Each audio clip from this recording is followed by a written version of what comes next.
मेरा देवर रोज़ाना अपनी पत्नी को मारता था और उसके रोने की आवाज़ रोज़ मेरे कमरे तक आती थी। कभी कभी तो मुझे ये सोचकर बहुत गुस्सा आता था कि मेरा देवर कितना जालिम आदमी है।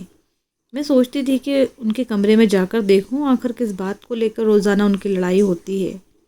आखिर ऐसी क्या बात है जिस पर दोनों में रोज़ ही झगड़ा होता है। लेकिन मेरे पति ने मुझे सख्ती से मना कर दिया था कि तुम्हें दूसरों के बीच में बोलने की कोई ज़रूरत नहीं है।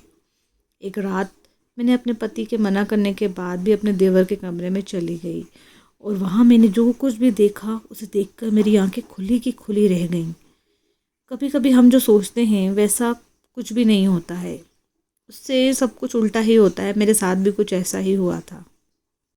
जब मेरे माता पिता ने मेरा रिश्ता शिवम के साथ तय किया था तो सब लड़कियों की तरह मैं भी बहुत ज़्यादा खुश थी और बहुत सारे सपने अपनी आंखों में सजाए हुए थी। मैं शिवम के साथ एक ही बार मिली थी जब वे मेरे घर पर देखने आया था और वो पहली ही नज़र में मेरे दिल में उतर गया था। लेकिन आज मेरी उससे मुलाकात होने वाली थी क्योंकि आज हमारी शादी की पहली रात थी और दुल्हन बनकर मैं अपने कमरे में बैठी शिवम का इंतज़ार कर रही थी। मैंने अपने कमरे के चारों तरफ नज़र दौड़ाकर देखा तो मेरा कमरा हर तरफ से फूलों से सजा हुआ था और मेरे कमरे में खुशबू ही खुशबू थी। ये देखकर मुझे बहुत खुशी हो रही थी कि मैं कितनी खुशनसीब हूँ कि मुझे इतना चाहने वाला पति मिला है जिसने मेरी राहों में फूल बिछा दिए हैं। और मैं अपने शिवम के बारे में सोचकर बहुत खुश हो रही थी कि अचानक मुझे किसी के रोने चीखने की आवाज़ें आने लगीं। रोने की आवाज़ से मैं पूरी तरह से सहम गई थी। कुछ समय पहले ही मैं अपने सपनों में खोई हुई थी, अपनी एक अलग ही दुनिया बना रही थी। लेकिन इस रोने की आवाज़ ने तो जैसे मुझे मेरे सपनों से जगा कर रख दिया था। पता नहीं मेरे ससुराल में क्या बात हुई थी जो किसी औरत के रोने की आवाज़ इतनी तेज़ आ रही थी। रोने की आवाज़ें सुनकर मेरे कमरे में रहना मुश्किल हो रहा था। मेरा दिल घबराने लगा था। मैं सोच रही थी कि बाहर जाकर देखूं आखिर माजरा क्या है, लेकिन मैं ऐसे बाहर नहीं जा सकती थी। मैं नई दुल्हन थी जो शादी के जोड़े में अपने पति का इंतज़ार कर रही थी। इतने में मेरे पति कमरे में आया और जब मुझे दुल्हन के जोड़े में देखा तो मुझे देखता ही रह गया। वह मेरे पास आकर बैठा और मेरा हाथ पकड़कर मुझसे कहने लगा कि तुम कितनी खूबसूरत लग रही हो, इस लाल जोड़े में तो तुम किसी परी से कम नहीं लग रही हो। वे लगातार मेरी तारीफ़ें किया जा रहा था लेकिन मुझे उसके रोने की आवाज़ से घबराहट हो रही थी। मेरे चेहरे पर परेशानी को देखकर मेरे पति समझ गया कि मैं क्या सोच रही हूँ। तब मेरे पति ने कहा, तुम परेशान मत हो, इस घर में सब अपनी मर्ज़ी से जीते हैं और तुम्हें किसी के बीच में बोलने की ज़रूरत नहीं है। मैंने अपने पति को हैरत से देखते हुए पूछा, ये कौन औरत है जो इतनी ज़ोर ज़ोर से रो रही है? मेरे पति ने बताया, वह मेरी देवरानी है और वह हर रोज़ रात को ऐसे ही रोती है। दरअसल मेरे देवर की शादी पहले हो गई थी। मेरे पति मेरी सास के बड़े बेटे थे और इसलिए घर की सारी जिम्मेदारी उन्हीं पर थी। मेरे पति ने ये उन दोनों पति पत्नी का आपस का मसला है, तुम इस पर ध्यान मत दो, तुम सिर्फ मुझ पर ध्यान दो। आज हमारी शादी की पहली रात है तो तुम्हें सिर्फ मेरे बारे में सोचना चाहिए। ये कहकर मेरे पति ने मेरा हाथ पकड़ा और मुझसे प्यार भरी बातें करने लगे। शिवम की बातों में मैं ऐसी खो गई कि मुझे उस औरत के रोने की आवाज़ अब पता नहीं चल रही थी। शिवम मुझसे बहुत मोहब्बत करते थे और उनकी मोहब्बत को मैं महसूस कर रही थी। मेरी और शिवम की अरेंज मैरिज हुई थी। शिवम की माँ खुद शिवम का रिश्ता मेरे घर लेकर आई थी और मुझे अपनी पसंद से अपनी बहू बनाकर लेकर गई थी। मैं सोच रही थी कि पता नहीं मैं शिवम को पसंद आऊँगी या नहीं, लेकिन शिवम ने पहली ही मुलाकात में ये बता दिया कि वो मुझसे बहुत मोहब्बत करने लगे हैं।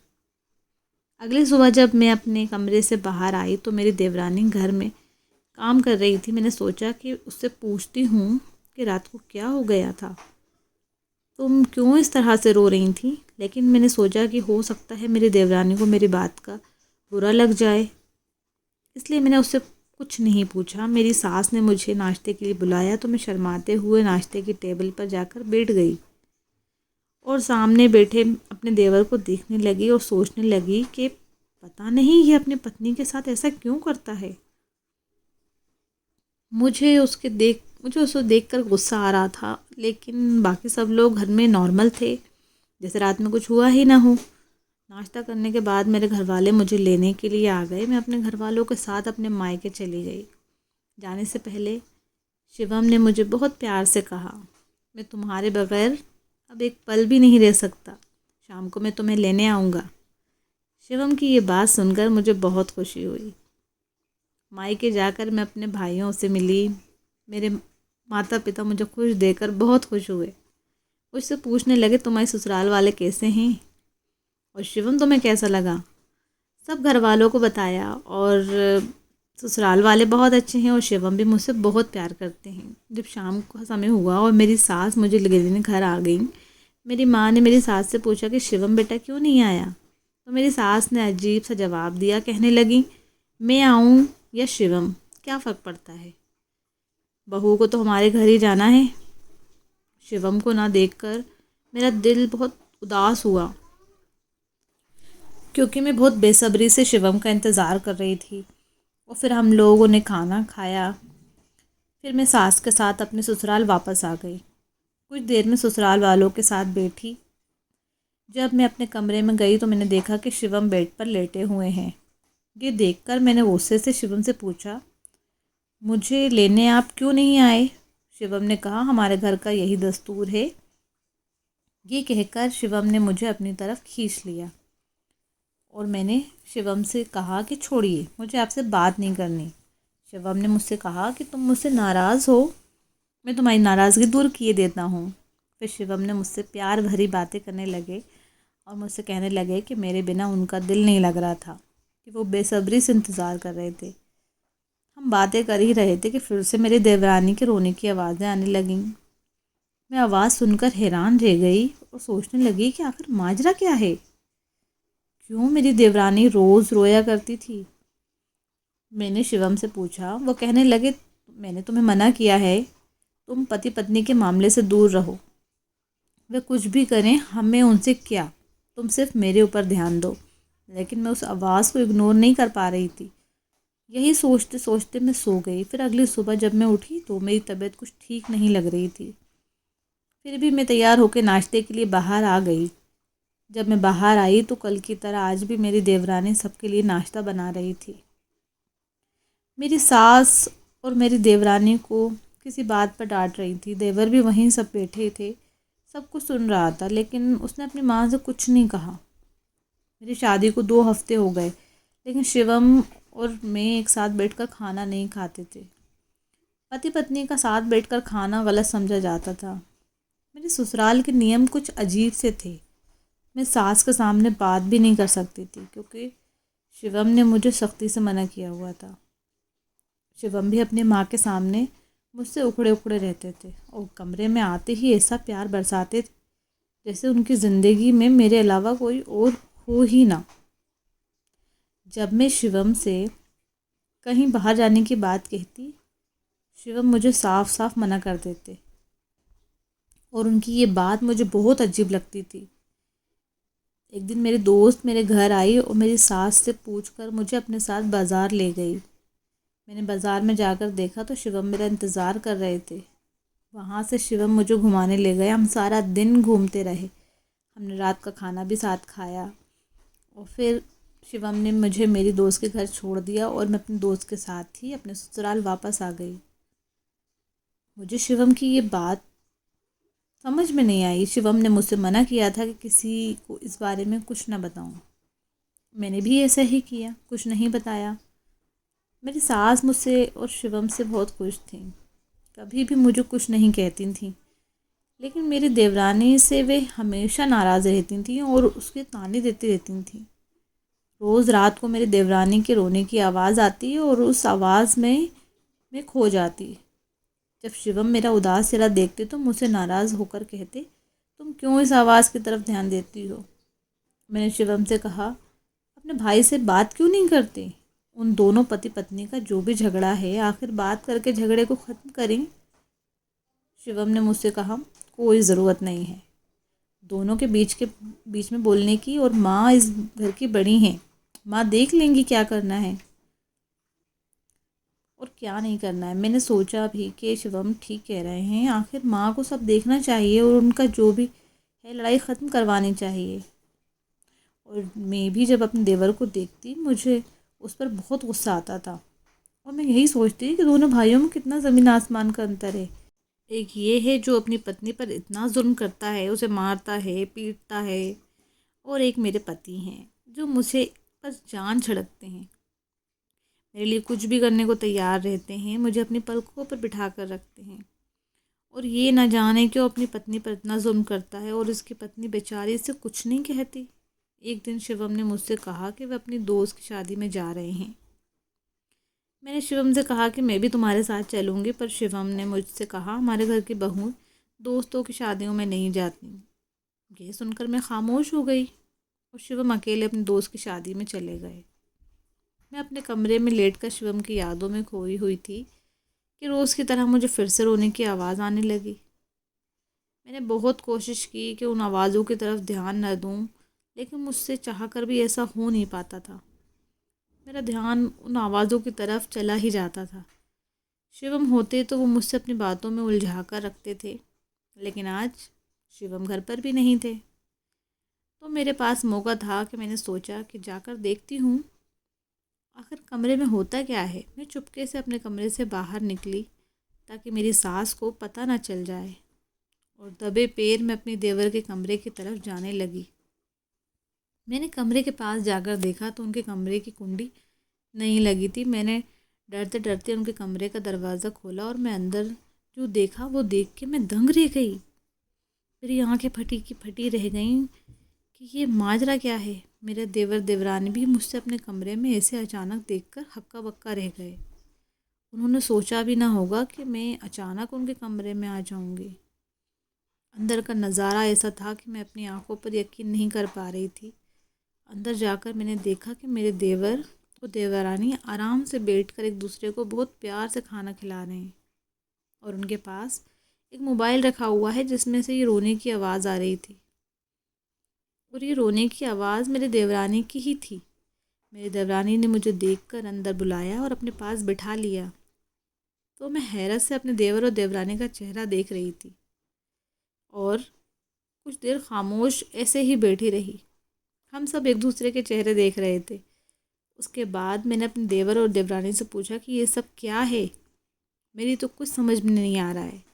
अब रोज़ाना रोती हैं और इस घर में किसी को कोई फ़र्क नहीं पड़ता।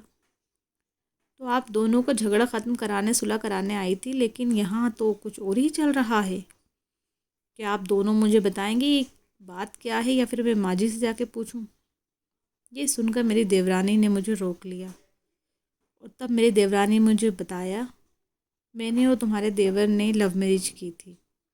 हम एक साथ एक ही कॉलेज में पढ़ते थे और एक दूसरे से बहुत प्यार करते थे, लेकिन यहाँ इस घर में किसी को लव मैरिज करने की इजाज़त नहीं है। जब तुम्हारे देवर ने मुझसे शादी करके मुझे इस घर में लेकर आए, तब से ही मेरी सास ने मेरा जीना दुश्वार कर दिया। दिन रात यही कोशिश करती रहती कि हम दोनों में लड़ाई हो, झगड़ा होता रहे, और ये मुझे छोड़ दें और उनकी पसंद की लड़की से शादी कर लें। और मेरी सास हमेशा मेरे काम में नुक्स निकालती, तो कभी मेरा बनाया हुआ खाना ख़राब कर देती, तो कभी कहती कि मैं उनका ख्याल नहीं रखती। हमेशा किसी न किसी बात पर मुझे सुनाती रहती। मेरे पति से कहती कि तेरी पत्नी इससे एक भी काम नहीं आता, इसके माँ बाप ने इसे कुछ सिखाया नहीं है, मेरी बात मान ले, इसे छोड़ दे, मैं तेरी शादी कहीं और करा दूँगी। लेकिन हम दोनों एक दूसरे से बहुत मोहब्बत करते थे कि सासू माँ की लाख कोशिशों के बाद भी ये मोहब्बत ख़त्म नहीं हुई। सासू माँ रोज़ मुझे ताने देती और कोसती रहती कि जब हम दोनों एक दूसरे के साथ बाहर खाना खाने जाते तो वो मुझे बहुत बुरा भला कहती थी कि मेरे बेटे को मुझसे छीन लिया, मेरे घर में फूट डलवाने के लिए कहाँ से आ गई। लेकिन मैं सब कुछ चुपचाप सुनती रहती थी, कभी उनसे कुछ नहीं कहती थी। एक दिन हमारा किसी बात को लेकर छोटा मोटा सा झगड़ा हो गया। ये देखकर सासू माँ बहुत खुश हुई, और उस दिन उन्होंने मुझसे कुछ भी नहीं कहा। तब मुझे समझ में आ गया कि ये चाहती क्या है। ये हम दोनों के बीच में झगड़ा झगड़ा रहे, हम लोग झगड़ते रहें और हम दोनों एक दूसरे से लड़ते झगड़ते रहें, आपस में खुश नहीं रहें। फिर हम दोनों ने मिलकर एक प्लान बनाया, हम दोनों सबके सामने एक दूसरे से लड़ाई झगड़ा करेंगे और एक दूसरे से बात भी नहीं करेंगे, सबको ऐसा दिखाएंगे जिससे हमारे बीच में लड़ाई रहती है और हम दोनों एक दूसरे से खुश नहीं हैं। जब से हम दोनों ने ये करना शुरू किया तो सासू माँ ने समझा कि उनका बेटा मुझे अहमियत नहीं देता और मुझे मारता है, पीटता है, मुझ पर जुल्म करता है। ये सोच कर वे बहुत खुश होती हैं और उन्हें मुझे ताने देना भी बंद कर दिया। तब से हमने यही शुरू कर दिया कि सबके सामने हम ऐसे रहते हैं जैसे हम दोनों एक दूसरे से खुश नहीं हैं, लेकिन हम दोनों एक दूसरे से बहुत खुश हैं और हम एक दूसरे से बहुत मोहब्बत करते हैं, एक दूसरे के बिना नहीं जी सकते। शिवम को भी सब कुछ पता है और वो समझदार हैं, इसलिए माँ के सामने तुमसे कोई बात नहीं करते, ना ही माँ की किसी बात का उल्टा जवाब देते हैं, क्योंकि अगर माँ को पता चल गया कि वे तुमसे खुश हैं, तुम्हें खुश रखता है, तो वो तुम्हारा भी जीना दुश्वार कर देगी। ये सब सुनकर मैं खुश हुई, मैंने अपनी देवरानी को अपने गले से लगाया। फिर मैं अपने कमरे में वापस आ गई। देर रात जब शिवम वापस आए तो वे मेरे लिए बर्गर लेकर आए। आज मैं ये बात नोटिस की कि शिवम जब भी मेरे लिए कुछ लेकर आते तो छुपा कर लाते थे। शिवम ने मुझसे आकर हग किया और मैं मुस्कुरा रही थी दिल दिल में, ये सोचकर कि माँ भी ऐसी होती हैं जो बेटों की खुशी में खुश नहीं रह सकती। जब माँ ऐसी होती हैं तो बेटे को भी कोई ना कोई राह निकालनी पड़ती है, इसलिए दोनों भाइयों ने बीच का रास्ता चुना। वे अपनी माँ के सामने माँ की मर्ज़ी से रहते हैं ताकि माँ खुश रहें और कमरे में पत्नी को भी खुश रखते हैं। कभी कभी रिश्तों को बचाने के लिए हमें ऐसा कदम उठाना पड़ता है। दोस्तों, उम्मीद करती हूँ आपको हमारी कहानी पसंद आई होगी। अगर कहानी पसंद आई है तो वीडियो को लाइक करें, चैनल को सब्सक्राइब करें और नोटिफिकेशन बेल को ज़रूर दबाएं ताकि आपको अगली अपडेट जल्दी से मिल सकें और जल्दी से मेरा वीडियो देख सकें। Thank you so much video देखने के लिए। मिलते हैं नेक्स्ट वीडियो में एक नई कहानी के साथ। Thanks for watching, thanks for your support, bye bye.